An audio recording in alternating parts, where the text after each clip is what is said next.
Good afternoon. I'm Spot On Weather meteorologist Matthew Euler. Welcome to today's discussion, the weather map discussion for Sunday, 28 August 2022. First, starting with the latest visible satellite imagery on the left, looking at some extensive clouds that stretch right along the eastern seaboard, just over the western Atlantic Ocean at this time. Additionally, we have a lot of cloud coverage. We do have an area of low pressure, generally in the vicinity of northwestern North Dakota into southern Canada. We do have a lot of cloud cover associated with that low pressure system, as well as some cloud coverage extending southward into Minnesota, Wisconsin, the UP of Michigan, all the way through into parts of eastern Iowa and southwestern Wisconsin, western Illinois, southward to central Missouri and into parts of Oklahoma.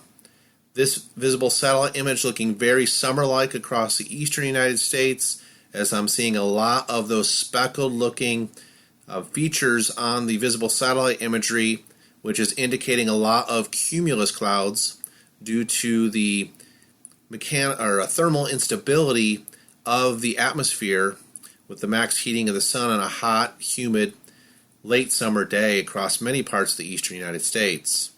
There's also an area of thunderstorms across the western portions of the Gulf of Mexico, generally looking good out west along Interstate 5 from basically from San Diego, LA, all the way up northward to Seattle. Things are looking really, really good right now.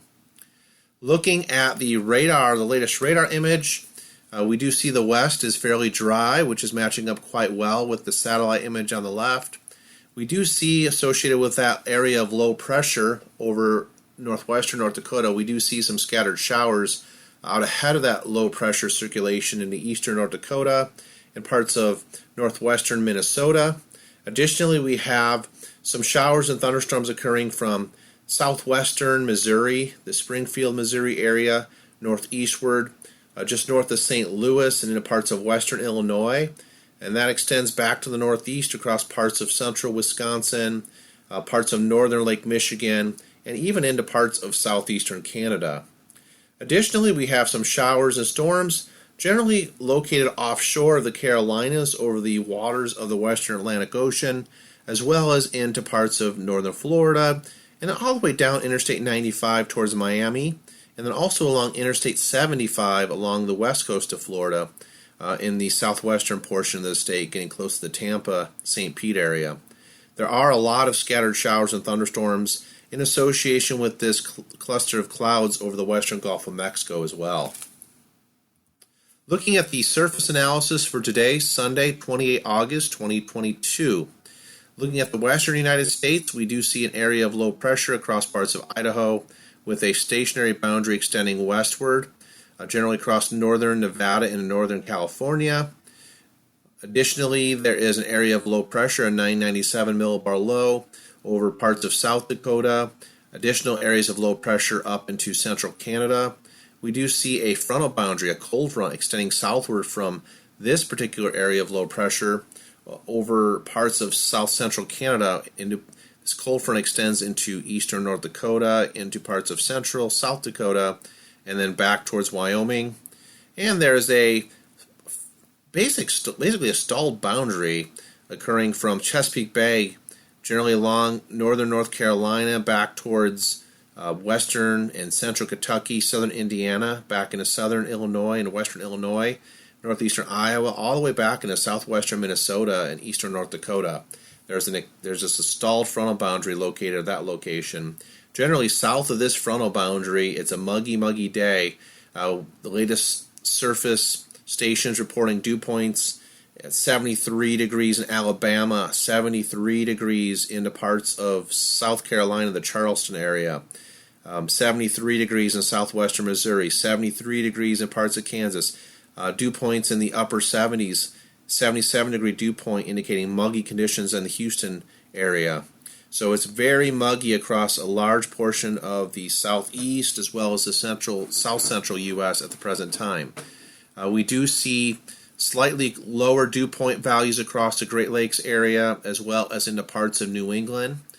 actually more pleasant up towards Maine, New Hampshire, Vermont, as dew points drop off considerably into the upper 50s to near 60 degrees with a cooler air mass in place across far northern New England today. Looking at the 300 millibar or 30,000 foot wind speed forecast for Monday, 29 August 2022. Monday morning on the left and Monday evening on the right, we do see an extensive upper level ridge pattern Monday morning with very strong winds at 300 millibars over the top of the ridge axis and then downstream of that ridge axis over parts of British Columbia, Alberta, Saskatchewan, where wind speeds are exceeding 106 knots. So very strong jet stream winds over west central and just western Canada as a whole, extending downward into parts of western North Dakota. That's really the strongest winds on Monday morning at 300 millibars when we look at the map here on the left. Looking at the Monday evening forecast, notice how these stronger winds and the strong upper level ridging, there's an upper level high position over parts of southern Wyoming by Monday evening, and we have this very strong area of winds, these wind maxes or jet maxes extending through the core of the polar front jet stream, generally across western Canada, and then also over the top of the ridge axis, extending down in towards portions of the northern plain states.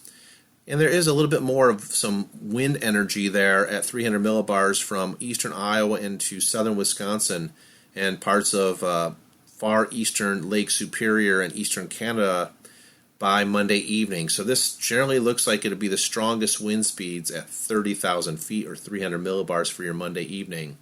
Generally, the winds are fairly light south of that across the southern U.S. and mid-Atlantic.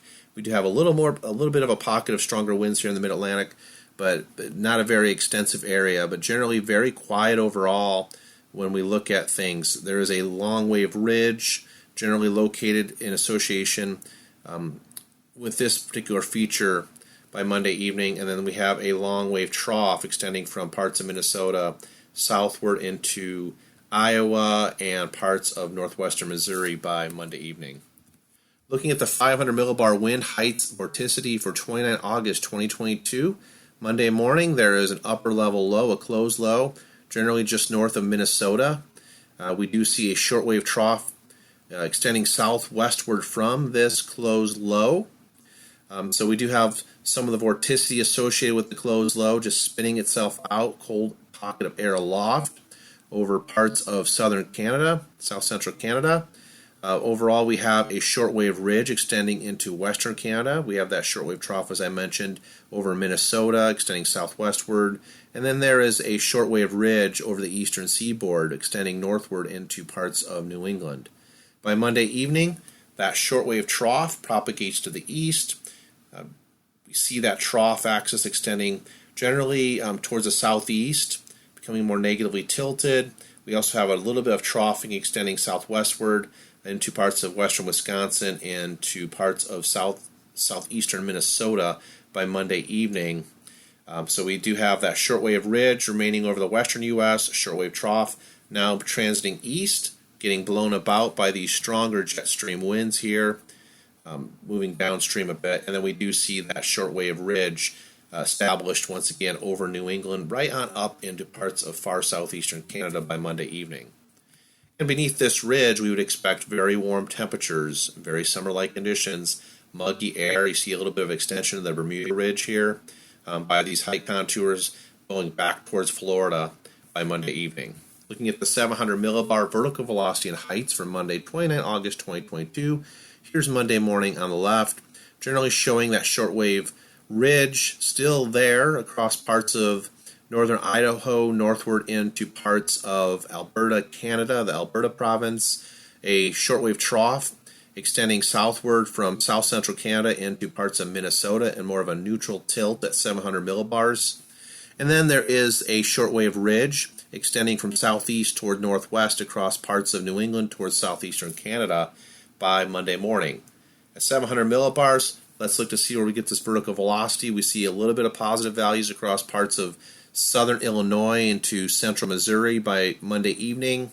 Additionally, there's some pockets of positive vertical velocity values across Canada in association with this shortwave trough.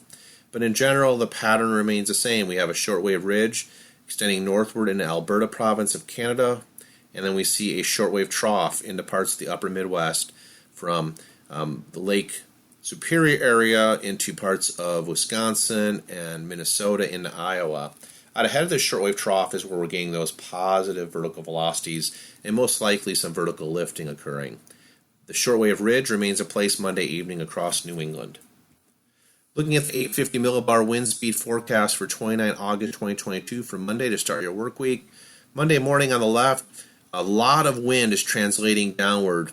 We looked at the 300 millibar level forecast, see all this stronger winds at 30,000 feet at 300 millibars, and that is very similar to what we got going on at 850 millibars. This time we're talking an altitude of 5,000 feet above the ground. There is a general ridging pattern over the western United States, and on the front side of that ridge is where we're getting the stronger jet max. We have wind speeds at 5,000 feet or 850 millibars between 38 and 46 knots from parts of Alberta province southward into parts of North Dakota and into western Minnesota. Additionally, we have some stronger winds at 850 millibars across the upper Midwest from northern Illinois and Indiana, lower Michigan, right on through. There's a pocket in the parts of southeastern Canada where the winds will be exceeding 34 knots as well. Looking at the Monday evening forecast, the wind energy at 850 millibars remains in the same general areas. It does translate a little bit further east. So now we moved into a little bit further into Manitoba province with the stronger winds by Monday evening. Additionally, we see stronger wind speeds from the northwest at 850 millibars across parts of North Dakota, parts of eastern South Dakota, Iowa, Minnesota, Wisconsin, Michigan, into parts of northern Illinois. You see this green coloring, which indicates winds in excess of 20 knots at 850 millibars. The orange coloring indicating winds in excess of 38 knots, those deeper oranges. And then we have some stronger winds from the southwest ahead of that shortwave trough that we showed at 500 and 700 millibars. We have some stronger winds blowing at 850 millibars there over parts of the St. Lawrence River Valley into southeastern Canada. Looking at the surface wind forecast for Monday, 29 August 2022, here's Monday morning. Some of those winds that we saw at 300 millibars to 850 millibars are going to extend down to the surface and be a little bit of gustiness here.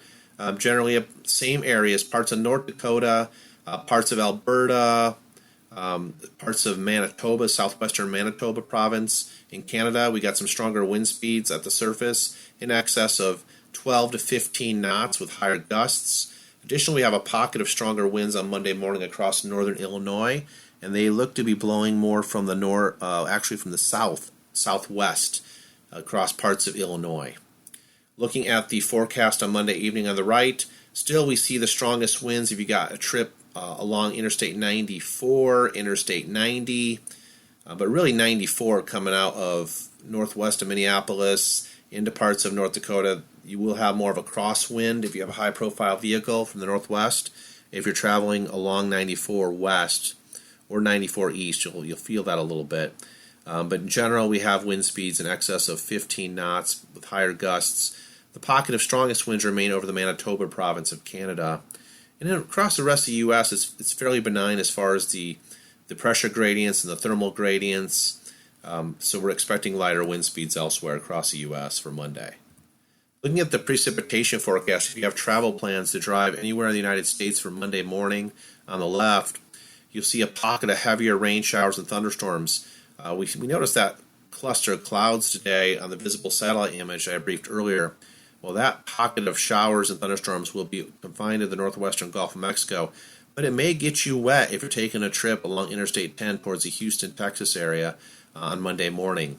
Additionally, we find a pocket of rain across eastern Iowa, parts of Michigan, as well as just off of the southeastern U.S. southeast coast, we see a pocket of showers and thunderstorms. Some of that rain shower activity may clip the immediate coastal areas, such as Myrtle Beach, South Carolina, by Monday morning. Looking at the precipitation forecast on the right for Monday evening, we do have a little bit of light shower activity extending into parts of northern Minnesota, and also along Interstate 70 if you got travel plans along 70 from Ohio into Indiana into southern Illinois, and then across into parts of Missouri. It's going to be a wet go on Monday evening for these parts if you're driving those roads. Looking even further south, along Interstate 40, Oklahoma City, as well as parts of the panhandle of Texas, southwestward to western Texas, even parts of the Houston area once again, as well as parts of Louisiana, the Florida Peninsula, right up Interstate 95 a little bit, although it may remain just to the east of 95 along the immediate coastal areas of South Carolina by Monday evening, these showers and storms. Looking out in the western U.S., Monday morning looking great for travel, and Monday evening looking great for travel. Travel looking good too as far as dry roadways in parts of Montana, Wyoming, as well as Utah and Arizona looking really good. It looks as if the southwestern monsoon is finally starting, that moisture source is starting to cut itself off. Looking at the forecast high temperatures for Monday, 29 August 2022, the hottest temperatures will be in the California valleys, the desert valleys, Palm Springs included, as well as parts of the Las Vegas area and parts of southern Nevada. 102 degrees tomorrow for a high. Parts of Arizona, 107 degrees in the Phoenix area for Monday. And then additionally, we see some heat moving northward a little bit into the eastern parts of Oregon and Washington State. You do see a lot of heat, generally south of Interstate 80, over the central U.S., over parts of Kansas with highs in the low 90s, Oklahoma highs in the low 90s, and then parts of Texas, really, really hot, the Lone Star State. In addition, along Interstate 10, the high temperature will be near 90 degrees Monday, as well as parts of the Florida Peninsula. Notice the warmth, the heat, and humidity across the eastern United States, anywhere east of the Mississippi River. Look at these high temperatures, going all the way up to 85 to 90 degrees up into New England, going down the Interstate 95 corridor, going across Interstate 80 through Pennsylvania and Ohio. Going to be a very hot Monday. It's going to be muggy too with those higher dew point values, so get ready for that. Looking at the forecast low temperatures for Monday night into Tuesday morning. Tuesday morning is the 30th of August, so we're getting into that Tuesday morning time frame, and we have a contrasting picture here. The coolest temperatures are indicated here by the bluer shadings, the warmest temperatures by the orange shadings. Of course, this area is just persistently hot across the desert areas of California and the southern Arizona into the Las Vegas area. Low temperatures will be near 80 degrees or potentially only remaining in the lower 80s in parts of the desert valleys of California. Look where the cool temperatures are by Tuesday morning. They're going to be up in the Pacific Northwest, where we see low temperatures dropping into the 50s. Also across parts of the northern Rockies. Look at Montana starting to cool off nicely in the overnight hours. Low temperatures 45 to 52 degrees Fahrenheit. Wyoming cooling off. Parts of western Colorado in the higher elevations of the Rocky Mountains. There's a low temperature out here of 36 degrees at the higher elevations by Tuesday morning. But look at east of the Mississippi River. You can see what's going on here. This area is being dominated by that very warm, muggy air. And whenever the air is muggy at night, there's a lot of humidity in the lower atmosphere. It just simply can't cool off very efficiently, as that excessive water vapor, that moisture tends to trap the heat that accumulated during the heating of the day when the sun was out. It just can't escape readily out to space. Long-wave IR radiation is being trapped, and therefore your low temperatures all the way across this area of the U.S. are going to be low temps in the 70s predominantly for a large chunk of real estate from Texas to Illinois on over to the eastern seaboard. There is a little bit of a cooler pocket if you live in Maine, but higher latitudes there. Low temperatures will be in the upper 50s by Tuesday morning. Now let's take a sneak peek look at the upper air pattern forecast. Now this is Monday on the left, this is Friday on the right, and we are looking at the European prediction system. We're looking at the ensembles. And anywhere you see green and purple shading or blue, that is indicative of an upper level trough. Upper level troughs are associated with cooler than normal temperatures as well as unsettled weather, usually in the form of showery precipitation. Whereas the orange shading, this peach color, is indicative of upper level ridges, which are the opposite. We see warm and dry conditions beneath ridges. We usually see sinking air motion as well. And so what we got going on Monday, what's going on here? For tomorrow, Monday, the 29th of August, 2022, The signature, the Bermuda Ridge, is right here at this location. We got a lot of warmth and moisture, a very weak gradient. See how far apart these black solid lines are, these height contours? That's indicative of a weak height gradient. So we really don't have much of airflow going on here. There's not much of a gradient to induce stronger motion of the air, and therefore we have lighter winds at 500 millibars on Monday morning across the mid-Atlantic. This is where the wind energy is, and we briefed this already on the various charts, the 300 millibar as well as 850 millibar. We saw a pocket of extensive winds here, and that is mainly due to the fact we have a large height gradient between this upper level ridge, where you're going to have warmer than normal temperatures and dry conditions across the Pacific Northwest, and this upper level trough here over south central Canada, just north of Minnesota. The difference in height between these two results in a steeper height gradient force and therefore stronger winds.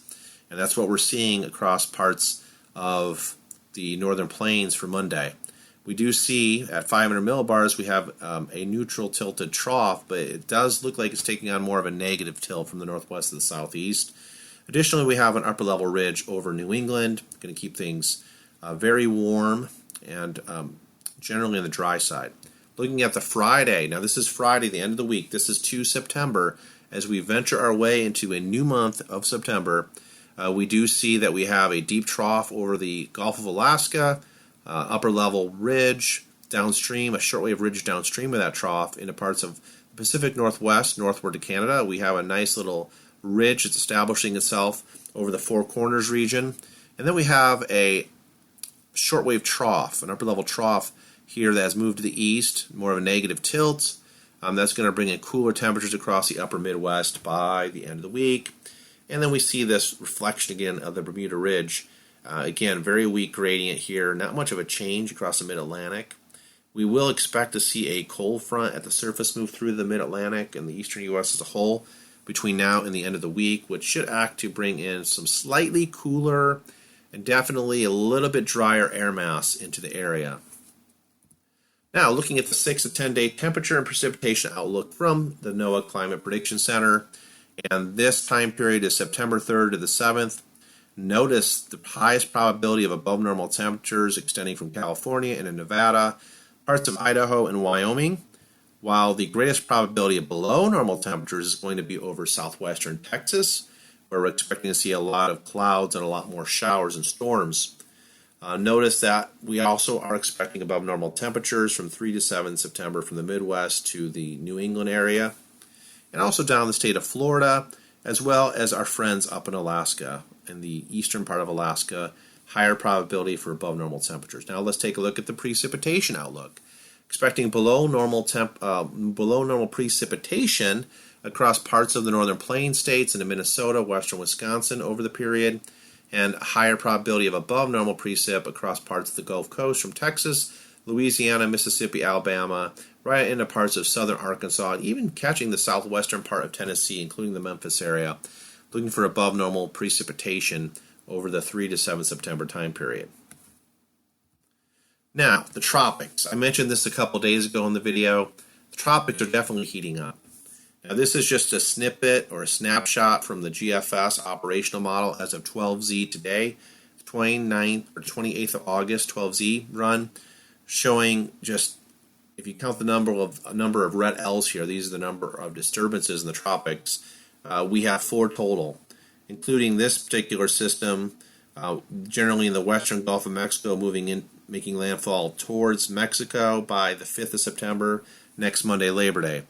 Additionally, we have a system that's sitting north of the Bahamas, another area of low pressure tropical disturbance at this location, well further out in the Atlantic, and then another one behind it.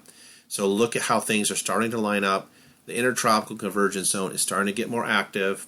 It's just a matter of time. We've been in this drought for named storms in the Atlantic, but we're hitting that climatological time of year where we see the most frequent activity. Looking at some of the model depictions here, what I'm most interested in, now these models cover the time period between 5 and the 7th of September. Look at here. This is the Canadian model, Canadian operational model in the upper left, showing a 980 millibar tropical feature, some kind of tropical cyclone developing, generally to the northeast of the Bahamas. This is by Wednesday the 7th of September. Here is the GFS operational run showing a 961 millibar low pressure system, a tropical cyclone over the western Atlantic as well. And then the bottom here, I'm showing the latest European operational run showing a 967 millibar low pressure system, some sort of tropical cyclone, generally in vicinity just maybe slightly north of the Bahamas by the 7th of September. So the period 5 to 7 September bears watching. That's why I'm showing you this. And when you start seeing majority of the models lining up on some sort of tropical activity, that's when you really start following it closely, in addition to the ensemble forecast, which I don't have up here on this. But when you see this here for the Canadian, this here for the GFS, this here for the European, they're all showing something, right? Now, the track, that's going to be yet to be determined. It's way too early to tell this. First, we got to get the system to develop, and then we got to figure out what the steering flow is going to be northeast of the system. All right, how is the Bermuda Ridge, how's that Bermuda High going to basically steer this system? Will there be an upper level trough or some sort of cold front at the surface moving towards the east coast and moving off the east coast? That is going to be the key. How deep or intense is this tropical cyclone at this point? Is it a super intense cyclone or is it a weaker cyclone? As far as the steering flow, what's going to steer this thing? What is the ultimate track of this going to be? We have mid-latitude features such as these upper-level troughs, which can readily increase wind shear out ahead of them. All right. We do have an upper-level ridges. Where will the surface high be? You know, if the surface high moves further off the coast and the upper-level ridges further to the northeast, that could steer it right into the east coast. So there's a lot of questions here that remain yet to be answered. So just wanted to show you how things are heating up in the tropics. They're definitely going to be heating up generally the first 7 to 10 days of September is what it looks like. Another thing I wanted to mention before I get to the final forecast slide for today's video is solar radiation is definitely weakening. The days are getting shorter now. We're losing about 2.5 minutes of daylight every day as we head into the last few days here of August and into early September. Our daylight hours will continue to get shorter. Our nights will continue to grow longer. And as the sun begins to make its journey towards the equator, at the equator, generally the sun is overhead around September 21st, right around the autumnal equinox, the first day of fall in the northern hemisphere. This solar radiation, how high the sun is in the sky at solar noon, is going to ultimately get lower and lower. The sun will get lower in the sky, which results in more reflection and scattering of the incoming solar radiation, which ultimately results in a lower sun angle and a weakening solar radiation values. So this is showing you the week of 22 August to 28 August, 2022 for Virginia Beach, generally showing you how, on average, now outside of this particular day on the 23rd, look at where your spikes or your peaks are in the solar radiation. We're remaining generally below 800 now, and 800 watts per square meter. This is the units here on the vertical axis. But we're generally remaining less than 800 watts per square meter. Back in late June and July especially, these peaks in solar radiation values, the intensity was much higher. It was closer to 1,900 to 1,000 watts per square meter each day. So with a weakening solar radiation, a lowering angle of the solar altitude, this is going to eventually result in cooler temperatures with time. Now looking at the last slide of today's presentation, talking about the Hampton Roads 7-day outlook or forecast. Looking like a pretty dry week overall. I just studied extensively the weather model data, and even though there's a cold front projected to move through, generally in that Wednesday-Thursday time frame, it's most of the energy and the dynamics remain to the north, and so therefore most of the showers and thunderstorms look to remain to the north, and it looks mainly like a dry frontal passage by late week. Now you will notice it's going to be just very warm and very muggy Monday right on through Thursday. Highs generally between 85 and 90, overnight lows generally in the lower 70s. But then when we get towards Friday, you notice how the temperature dropped off about 5 degrees between Thursday and Friday. That's because the winds will have shifted to the northeast. We get more of a modified maritime polar air mass by this point, and look at overnight lows into the upper 60s, which will be much better than what we've seen lately. In addition, the humidity will be lower on Friday and Saturday, which that will make for more comfortable conditions outdoors. All right, that wraps things up today on the weather map discussion as well as the forecast across the United States for Monday, 29 August 2022. In addition, we took a look at the tropics and how they are starting to heat up. So stay tuned for the latest updates from Spot On Weather. And until next time, take care, everybody, and God bless.